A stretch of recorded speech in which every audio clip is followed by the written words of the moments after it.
2 Kings chapter 20, beginning in verse 1. In those days Hezekiah became sick and was at the point of death. And Isaiah the prophet, the son of Amoz, come to him and said to him, Thus says the Lord, set your house in order, for you shall die. You shall not recover.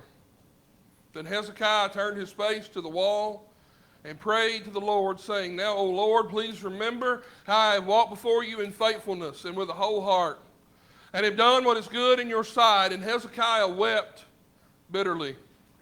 And before Isaiah had gone out of the middle court, the word of the Lord came to him. Turn back and say to Hezekiah, the leader of my people, Thus says the Lord, the God of David, your father, I have heard your prayer. I have seen your tears. Behold, I will heal you. And on the third day you shall go up to the house of the Lord, and I will add 15 years to your life. I will deliver you in this city out of the hand of king of Assyria, and I will defend this city for my own sake and for my servant David's sake.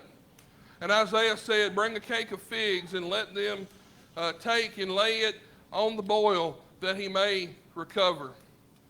Now you look at this, Hezekiah was given the most terrible news that you could maybe imagine.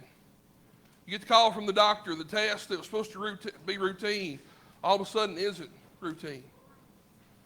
And Hezekiah prayed this prayer.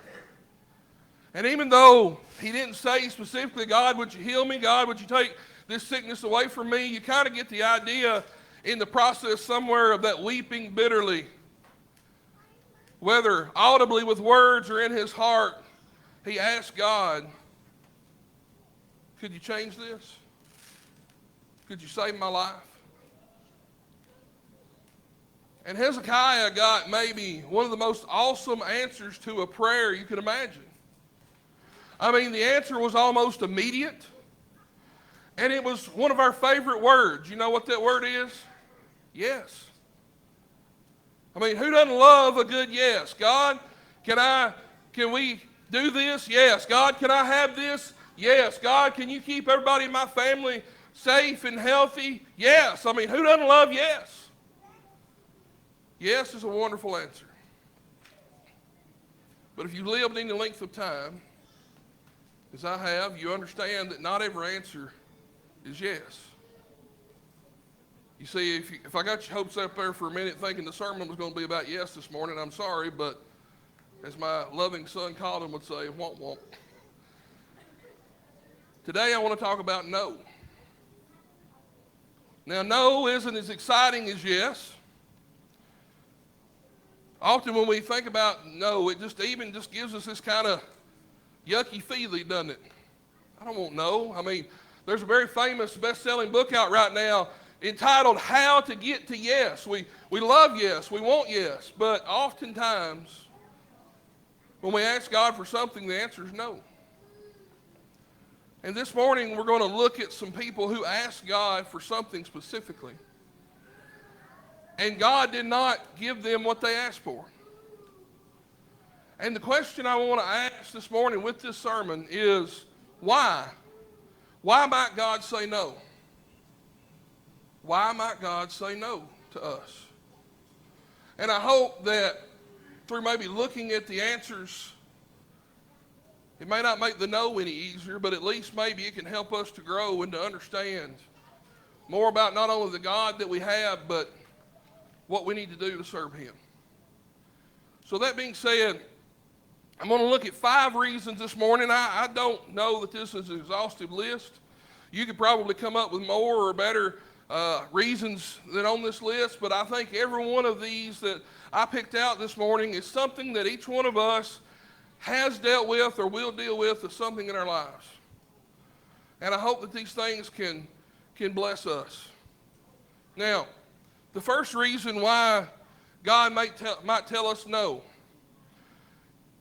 If you had a child with you, and the child looks at you and says, Mama or Daddy, you know, there's this piece of candy over here in the store that I want, and I don't have any money to pay for it, so I got a bright idea. I'm just going to pick it up and I'm going to walk out the door and I'm not going to pay for it. What would you say to that child? Some of us grew up in a generation where there wouldn't be any saying. There might be some smacking going on. But you would generally tell that child what? No. You shouldn't do that. Why? Because the thing they want to do is wrong. The thing they want to do is wrong. Now, maybe they don't understand that yet. Maybe they do understand it, but their desires is getting the best of them. Do you think there's ever been a time where somebody has asked God for something that was wrong? Yeah. I think Balaam is a good example of this. Of course, we're not going to get to the really interesting part where his donkey starts talking to him, right? And how angry that he was that he didn't even faze him that his donkey was talking to him. But look at how this all began. Numbers 22, beginning of verse 1. Then the people of Israel set out and camped in the plains of Moab beyond the Jordan at Jericho. And Balak, the son of Zippor, saw that all of Israel had done to the Amorites. And Moab was in great dread of the people, because they were many. And Moab was overcome with fear of the people of Israel. And Moab said to the elders of Midian, this horde will now lick up all that is around us, as the ox licks up the grass of the field. So Balak, this is the bad king, Balak, the son of Zippor, who was the king of Moab at the time, sent messengers to Balaam, the son of Beor, at Pethoria, these names, which is near the river in the land of the people of Ammon, to call him, saying, behold, the people have come out of Egypt. They cover the face of the earth, and they are dwelling opposite of me. Come now, curse this people for me. Since they are too mighty for me, perhaps I shall be able to defeat them and drive them from the land. For I know that he whom you bless is blessed, and he whom you cursed is cursed. So the elders of Moab and the elders of Midian departed with the feast for divination in their hand, and they came to Balaam and gave him Balak's message. And he said to them, lodge here tonight, and I will bring back word to you as the Lord speaks to me. So the princes of Balak stayed with Balaam, and God came to Balaam and said, who are these men with you? And Balaam said to God, Balak, the son of Zippor, king of Moab, has sent to me, saying, behold, a people has come out of Egypt, and it covers the face of the earth. Now come and curse them for me. Perhaps I shall be able to fight against them and drive them out. And God said to Balaam, you shall not go with them. You shall not curse the people, for they are blessed. So Balaam rose in the morning and said to the princes of Balak, go to your own land, for the Lord has refused to let me go with you. Now, we could keep reading the story this morning. It's rather lengthy, but they send another delegation back, and another. And eventually he winds up going to King Balak, and he keeps telling him now, listen, God told me that I can't do it, but let me look at that money you want to give me. And even though God has told him no, you shall not go, you shall not do this, he keeps getting closer and closer and closer and closer. And eventually, this leads him to a situation that cost him his life. This man, Balaam, interacted with God. He knew how God operated. He knew about God's people. And he knew that it wasn't right to curse them. But what? But he really wanted that money. He really wanted, God, it'd be nice to have that, don't you think? Your child looks at you and says, can I touch the stove? The hot stove? No. Why? Because that parent is trying to protect that child. You ever think sometimes God tells us no because he's trying to protect us? Maybe for whatever reason, whether we don't know no better or whether we do know better and we just want what we want. You ever think he might tell us no to protect us? I think that he would. So sometimes the reason he tells us no is what we're asking for is sinful, it's wrong. But this next one, it's not hardly that bad, but it's, the motivation is still not great. Sometimes God tells us no because what we're asking for is selfish. Now, of all people, that this is a good example of, the apostles make a good example of this. In Mark chapter 10, and James and John, the son of Zebedee, came up to him, that being Jesus, and said to him, Teacher, we want you to do for us whatever we ask of you. Parents, if your children ever come up to you and say, Mom, Dad, will you say yes? That's an automatic no, okay? Let me go ahead and give you some life advice. That's a no, all right? And he said to them, what do you want me to do for you? And they said to him, grant us to sit one at your right hand and one at your left hand in your glory. And Jesus said to them, you do not know what you're asking. For are you able to drink the cup that I drink, or to be baptized with the baptism with which I am baptized? And they said to him, we are able. And Jesus said to them, the cup that I drink, you will drink, and the baptism with which I am baptized, you will be baptized. But to sit at my right hand or at my left is not mine to grant, but it is for those to whom it has been prepared. And when the 10 heard it, they began to be indignant with James and John. You talking about hedging your bets and trying to get ahead of the curve. Hey, Jesus, can we go ahead and reserve our seats in heaven? What did they think he was going to say? Yeah, honey, here's a golden ticket. And when you get up to heaven, you show them. It says right here, it says row 1, seats 2 and 3, okay? And boy, they'll park that golden rope for you and let you on in. I mean, what did he think they were going to say? The other 10 are indignant with them. And we get it, right? It's kind of selfish. But how many times has it been us with the selfish prayer? How many times has it been me that, God, you really should do this, you really should give me this because, and just rattle off the reason. Boy, aren't we good with coming up with justifications and reasons for what we want? But you see, that selfishness part's a problem. Now you understand there's a difference between a selfish prayer and maybe a self-centered prayer. If you go to Matthew chapter 6, they asked Jesus, Lord, teach us to pray. And one of the things he told them is, God, give us this day our daily bread, right? I mean, there's all kind of things that we're going to pray for that are for me. But there's a difference between a self-centered prayer and a selfish prayer. A self-centered prayer says, Lord, give me this day my daily bread. A selfish prayer says, Lord, there's only so much bread in the world, give it all to me because I don't want them to have none. You kind of see the difference in the two? It's all right to ask for stuff for you. But if my only focus is me, then that's a problem, isn't it? Maybe God is telling me no because I'm being selfish. Now, this next one, the first two, maybe the motivations aren't that good behind it, but this one here, the motivation is good here. The motivation is good, but it's still not exactly right, okay? Sometimes God has to tell us no because we're misguided. This is another one with the apostles, Luke 9. When the days drew near for him to be taken up, he set his face to go to Jerusalem, and he sent messengers ahead of him who went and entered the village of the Samaritans to make preparations for him. But the people did not receive him because his face was set towards Jerusalem. And when his disciples, James and John, saw it, they said, Lord, do you want us to tell fire to come down from heaven and consume them? But he turned and rebuked them, and they went on to another village.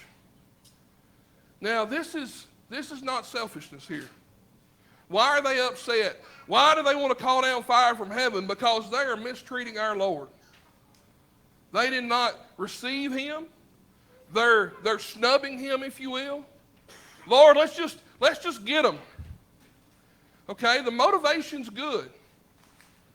But they're not there yet, are they? Haven't learned enough about how this is, how this works.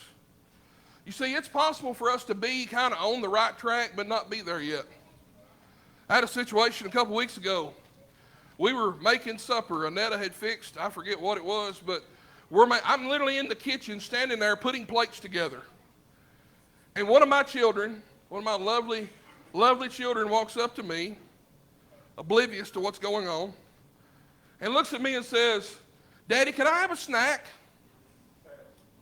Okay, so it's time to eat. He was right about that. He was hungry. He was right about that. But he wasn't there yet, okay? What I said to him is what? No. No, you can't have a snack. And then I said, but you can have supper. Ta-da. You ever think maybe that God sometimes has to tell us no because we're not there yet? Maybe he has to tell us no now so he can tell us yes later. Well, why doesn't he just go ahead and let me do this? Well, maybe you're not ready yet. Maybe you're doing your best and you're trying to follow God and you're trying to do what's right. That's great. But if he says no, that doesn't necessarily mean that, well, this is horrible or this is bad. You may just not be there yet. Okay? Now, this next one may be the toughest pill to swallow of all of them. Sometimes God may tell us no to help build in us character. Think about the Apostle Paul. Apostle Paul in 2 Corinthians 11, there's this thing going on at Corinth where there's these people who claim to be super apostles. And Paul doesn't want to do this, but he says, okay, if we want to talk about being apostles, then let's lay out resumes and let's compare what's going on. The end of chapter 11, he gives all these things that happened to him, his weaknesses, right? Shipwrecked, beat with rods, all these things. And beyond all these things, all the daily anxieties that I have upon me for the churches. But with all this going on, look at what the conclusion that he comes to in chapter 12. Though if I should wish to boast, I would not be a fool, for I would be speaking the truth, but I refrain from it, so that no one may think more of me than he sees in me or hears from me. Now that one verse right there, that's a pretty powerful thought. So that they might not think more about me than they see in me or hear from me, right? He don't want people to put him on this pedestal and build him up. He's just a servant of God. Verse 7, so to keep me from becoming conceited because of the surpassing greatness of the revelations, a thorn was given me in the flesh, a messenger of Satan to harass me, to keep me from becoming conceited. 3 times, I pleaded with the Lord about this, that it should leave me. But he said to me, my grace is sufficient for you, and my power is made perfect in weakness. Therefore, I will boast all the more gladly in my weakness, so that the power of Christ may rest upon me.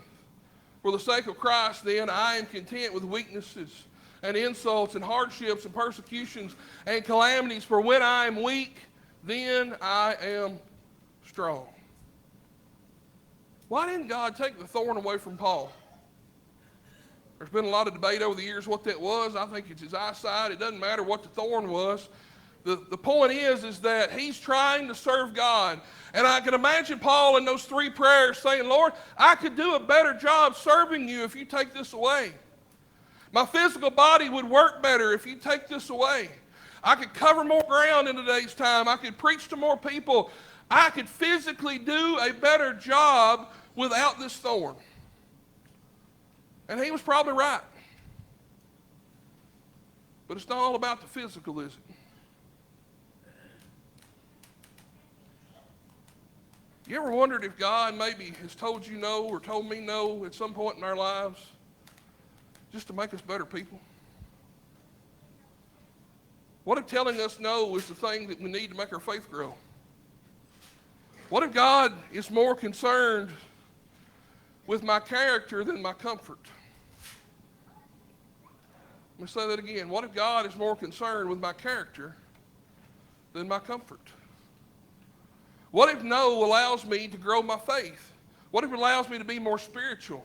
What if it allows me to build my dependence on God? What if no allows me to go through some things so that maybe one day when I cross paths with somebody else and they're struggling, I can look them in the eyes and say, you know what? I have struggled too. And you can make it. God will carry you through. No might be the very thing, even though I don't like it, even though I don't want it, no may be the very thing to grow my character. And I get it, that's a hard pill to swallow. But we know it's true. How many times do we tell our children no? Daddy, can I watch TV again? No. My favorite is, I'm bored. It's good for you. Being bored's good for you sometimes. I didn't like it no more when I was their age than they do. That doesn't mean it's not right. Sometimes God tells us no to build our character. Then lastly, I don't think I have to make much about this point, but sometimes God tells us no because doesn't align with his will. Jesus in the garden. Jesus went with them to a place called Gethsemane, and he said to his disciples, sit here while I go over there and pray. And talking with him, Peter and the two sons of Zebedee, he began to be sorrowful and troubled. And then he said to them, my soul is very sorrowful, even to death. Remain here and watch with me. And going a little further, he fell on his face and prayed, saying, my Father, if it be possible, let this cup pass from me. Nevertheless, not as I will, but as you will. And he came to the disciples and found them sleeping. And he said to Peter, so could you not watch with me 1 hour? Watch and pray that you may not enter into temptation. The spirit indeed is willing, but the flesh is weak. And again, for the second time, he went away and prayed, my Father, if this cannot pass until I drink it, your will be done. And again, he came and found them sleeping with their eyes heavy. So leaving them again, he went away and prayed the third time, saying the same words. Then he came to the disciples and said to them, sleep and take your rest later on. See, the hour is at hand.